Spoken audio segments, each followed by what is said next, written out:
السلام عليكم ورحمة الله وبركاته، وأهلا بكم في حلقة جديدة.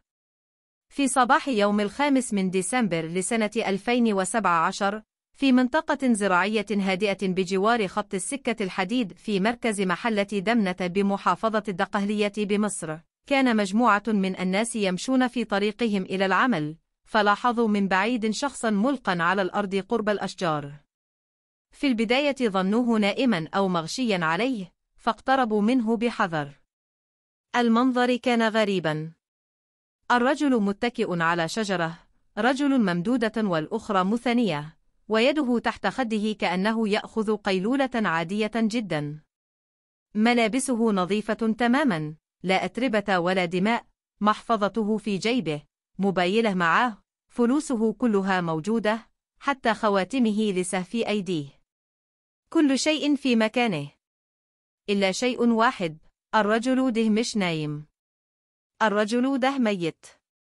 حاولوا يصحوه، لكن جسمه كان باردا وعينيه مفتوحتين يحدقان في الفراغ. دخل الخوف قلوبهم وهم يدركون أن الموت زار المكان ده من ساعات. فتشوا جيوبه ولقوا بطاقته، فعرفوا اسمه محمد عبد الشلبي، رجل في الأربعينيات من المنطقة، بعضهم يعرفه.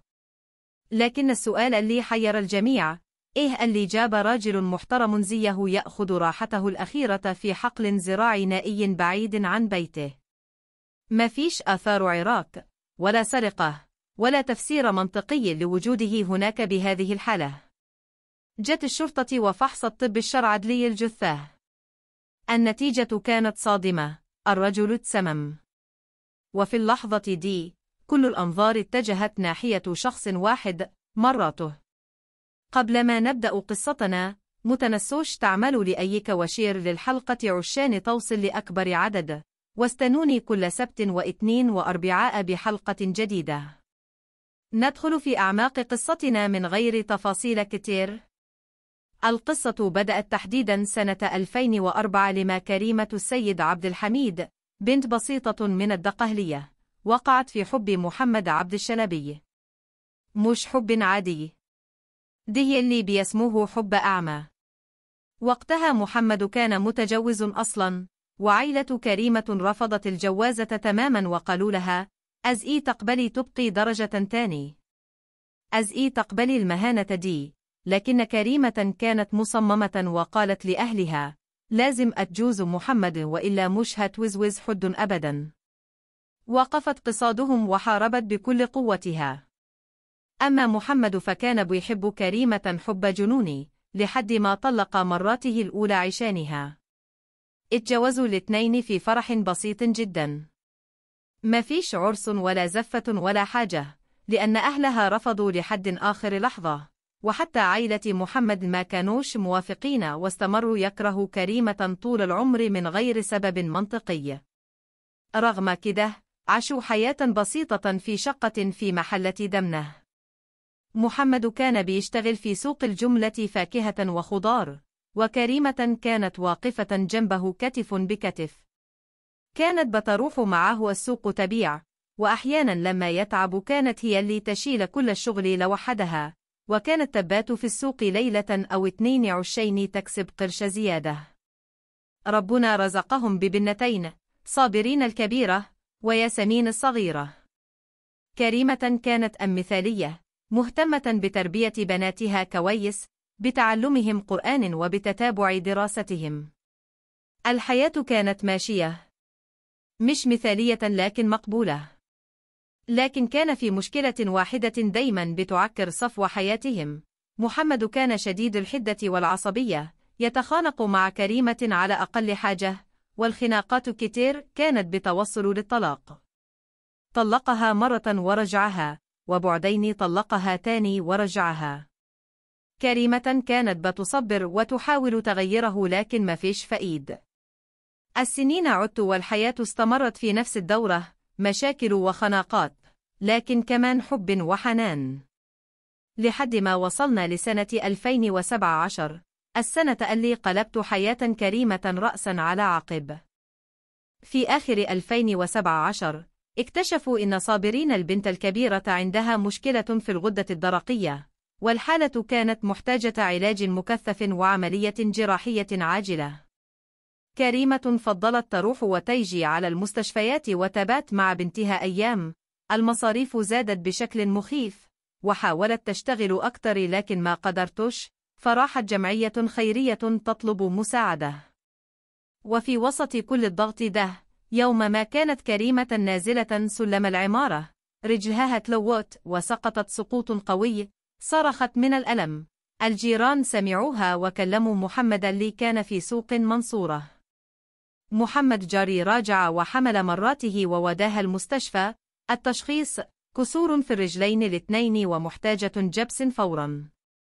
محمد شال مراته بين أيديه، عملوا لها الجبس ورجعوا البيت.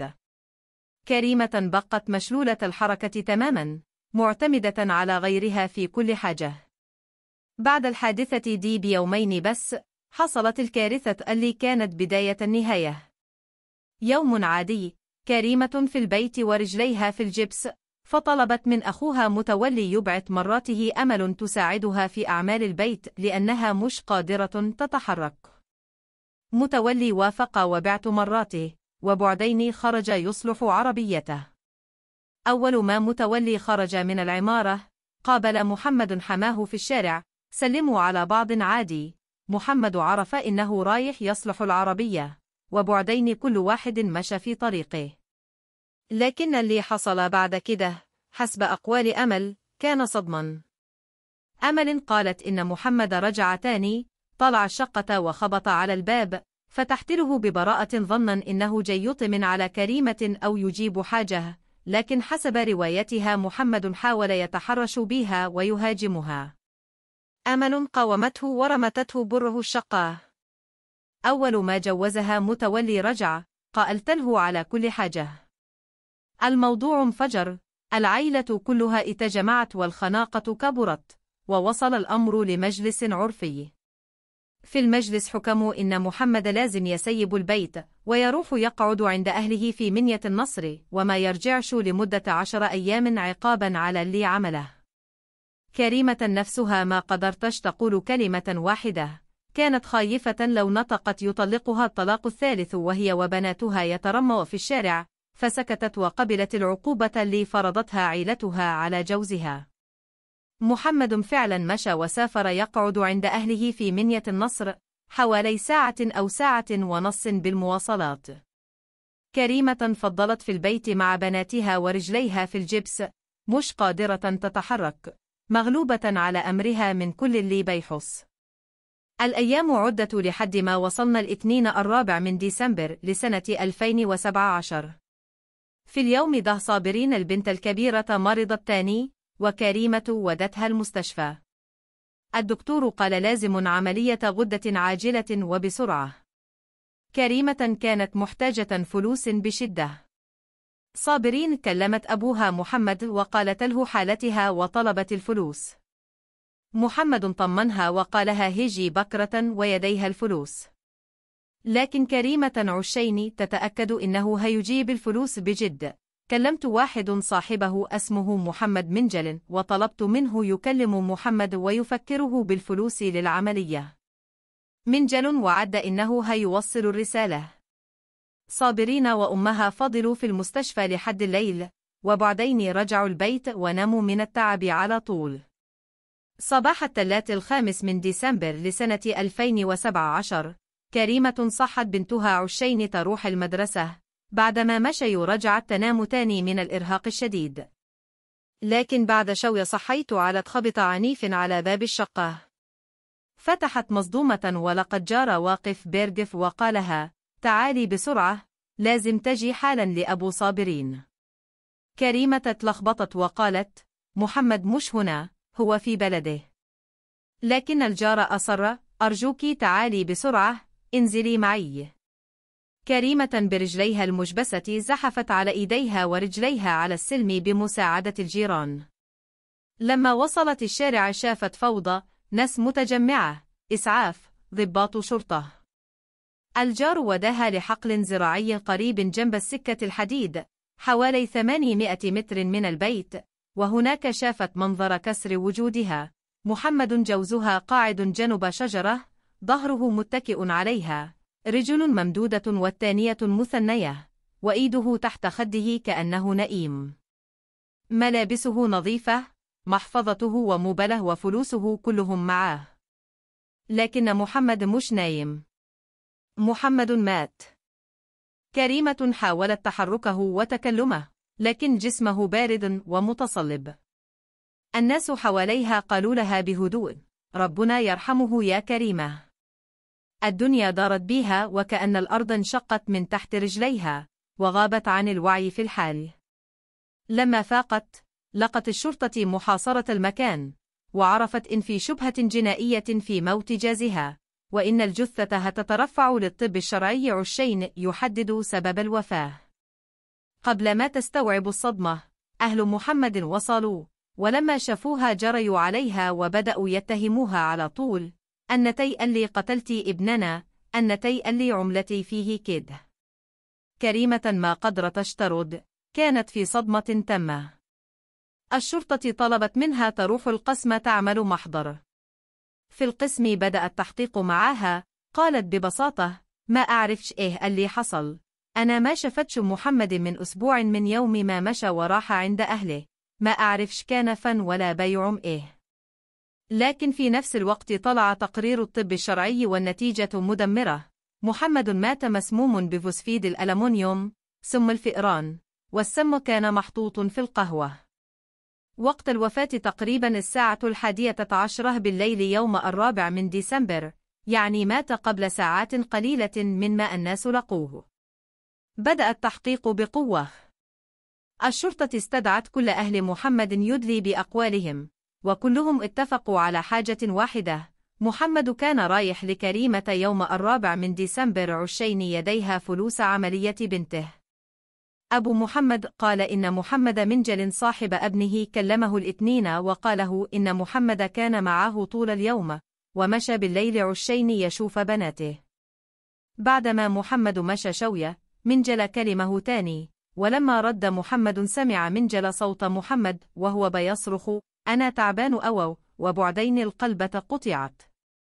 أبو محمد كمل وقال إنه كلم متولي أخو كريمة يسأله عن ابنه، لكن متولي قال ما يعرفش حاجة، ولاحظ إن صوت متولي كان متوتر جدا. استدعوا محمد منجل، وأقواله كانت أول مسمار في نعش كريمة. منجل قال إن كريمة كلمته اليوم اللي قبل الحادثة، وكانت متضايقة جدا من جازها عشان مش عايز يجيب فلوس العملية، وسمعها بتقول كلام زي: لو ما جابش الفلوس هسممه، هجيب سم وأخلاص منه. منجل قال إنه ما أخدش كلامها بجد وقتها وظن إنها بتفضفض من الغيظ، لكن الكلام ده بقي دليل ضدها. منجل كمل وقال إن محمد جاله الكافية في قريتهم يوم الاثنين 4 من ديسمبر من 6:30 صباحا لحد 9 مساء، وشرب قهوة عادية، وقبل ما يمشي قال لمنجل جملة غريبة: أنا رايح أشوف بناتي، لو أتأخرت دوروا علي أو بلغوا أهلي. منجل قال الجملة كانت غريبة لكن ما فكرش فيها وقتها. واجهوا كريمة بأقوال منجل، لكنها أنكرت بشدة وقالت: ما قلدتش كده، ومحمد ما جاش البيت يوم الاثنين أصلا. طلبت من الشرطة تسأل بناتها صابرين وياسمين يؤكدوا إن أبوهم ما دخلش البيت. ولما سألوا البنات، أكدوا فعلا إن أبوهم ما رجعش من يوم ما مشى أسبوع قبل الحادثة. لكن التحقيقات أخذت منحى تاني. حسب استنتاج المباحث، كريمة هي اللي قتلت جوزها بسبب اللي عمله في مرات أخوها، وإنها استدرجته البيت بحجة إنه جاي يدي فلوس العملية، حطت له السم في القهوة، وبعدما مات نقلته الحقل عشين تبعد الشبهة عنها. وقالوا كمان إن متولي أخوها ممكن يكون ساعدها عشين ينتقم لشرفه بعدما محمد حاول يعتدي على مراته. بناء على التحقيقات دي، اتهمت كريمة بجريمة قتل مع سبق الإصرار، ومتولي باتهام المساعدة في القتل. متولي أنكر بشدة وقال إنه كان عند عمه يوم الاثنين 4 من ديسمبر ورجع متأخر ونام على طول، وعمه وخالته أكدوا الكلام ده في أقوالهم فأخلأ سبيله، لكن كريمة فضلت متهمه. القضية اترفعت لمحكمة جنايات المنصورة. السنتين اللي بعدهم كانوا من أقصى سنين حياة كريمة، محبوسة احتياطي طول القضية، تنكر كل يوم وتقول: أنا بريئة، والله ما عملت حاجة. لكن محدش صدقها. الأدلة من وجهة نظر النيابة والشرطة كانت واضحة، شهادة منجل إنها هددت تسممه. محمد قال لصاحبه إنه رايلها: الدافع موجود، الانتقام، مفيش أعداء تانيين لمحمد. كل ده كفاية عشين يحكم عليها. يوم الاثنين 2 من سبتمبر لسنة 2019، بعد سنتين تحقيقات ومحاكمات، جت اللحظة الحاسمة. القاضي نطق بالحكم. المتهم كريمة السيد عبد الحميد محكوم عليها بالإعدام شنقا بعد أخذ رأي مفتي الجمهورية. كريمة انهارت وصرخت في المحكمة: أنا بريئة، والله ما عملتش حاجة، أنا مظلومة. لكن الحكم كان نهائي. من اللحظة دي لبست كريمة بدلة السجن الحمراء، بدلة المحكومين بالإعدام، ودخلت أصعب مرحلة في حياتها. 4 سنين كاملة قضتهم كريمة في السجن لابس الأحمر، مستنية تنفيذ الحكم في أي لحظة. تخيلوا الرعب ده. كل يوم، كل ساعة، كل دقيقة، مش عارفة إذا كان ده آخر يوم في حياتك. كل ما الباب يخبط قلبك يقف، كل ما تسمعي خطوات في الممر تشكي إنهم جايين يأخذوك للمشنقة. كريمة قالت بعدين: كنا بنموت 1000 مرة في اليوم. مع الوقت، صحتها تدهورت بشكل مريع، إصابة بجلطة في رجليها من الضغط والخوف وما بقتش قادرة تمشي، جالها مشاكل في القلب والأوعية الدموية، صحتها تدمرت تماما. أما بناتها صابرين وياسمين فكانت حالتهم مأساوية. أهل أبوهم رفضوا يأخذوهم وقالوا: دول بنات اللي قتلت أبننا، مش عائزينهم. البنات عاشوا في ملجأ، عندهم أب وأم، لكن واحد ميت والثانية في السجن مستنية الإعدام. كانوا يزوروا أمهم باستمرار، يحاولوا يقوها ويقولوا: إحنا مصدقينك يا ماما، إحنا عارفين إنك بريئة. ورغم إن كريمة كانت في أظلم لحظات حياتها، كان عندها حاجة واحدة بتقويها: الإيمان. كانت بتصلي وتتضرع لربنا: يا رب أنت عارف براءتي، أنت الحق، فأظهر الحق يا رب. وربنا ما بيضيعش حق حد. بعد صدور حكم الإعدام، أهل كريمة ما استسلموش، راحوا لمحامي مشهور في القرية اسمه وهدان الباز، معروف بدهائه وذكائه. المحامي درس ملف القضية شهور طويلة، قرأ كل ورقة، كلم الشهود، فحص تقرير الطب الشرعي، وقدم طعن في أكتوبر 2020. الطعن كان مبني على نقاط كثيرة. ما فيش دليل مادي في الشقة، لا كوباية ولا سم ولا آثار دم ولا عنف. كريمة رجليها في الجبس، مستحيل جسديا إنها تنقل جثة 85 كيلو 800 متر على أرض وعرة. لو كان في شريك ما كانش في دليل عليه. ملابس المجني عليه نظيفة 100%، ما فيش طين ولا خدوش، يعني 100 أترش. ما فيش شاهد شاف محمد داخل أو خارج الشقة. ما فيش كاميرا مراقبة سجلت أي حركة. سم الفئران بيأخذ بالضبط 4 ساعات عشين يأثر، يعني لازم يكون أتناول السم الساعة 7 مساء، وهو كان في الكافية بيشرب قهوة. محمد قال لصاحبه: لو اتأخرت دور عليا، لو كان خايف من كريمة ما كانش راح لوحده. الدافع ضعيف. كريمة كانت دايما بتسامح، وهي محتاجة فلوسه لعملية صابرين. محكمة النقد درست الطعن على مدار 2 سنين، وبعد سماع المرافعات، حكمت يوم 17 من يناير لسنة 2023 بإلغاء حكم الإعدام وبراءة كريمة السيد عبد الحميد يوسف بالكامل. في 22 من فبراير لسنة 2023 خرجت كريمة من السجن بعد 1933 يوم حبس ظلم. أهل محلة دمنة استقبلوها بفرحة عارمة ووليمة كبيرة تعويضا عن السنين الضائعة. كريمة طالبت بتعويض 20 مليون جنيه، حوالي 400 ألف دولار، عن الحبس الظالم، وعلاج كامل على نفقة الدولة، وإعادة تحقيق لمعرفة سبب الوفاة الحقيقي. وقالت: الله هو العدل، الحق ظهر، أنا اتظلمت لكن ربنا نجاني.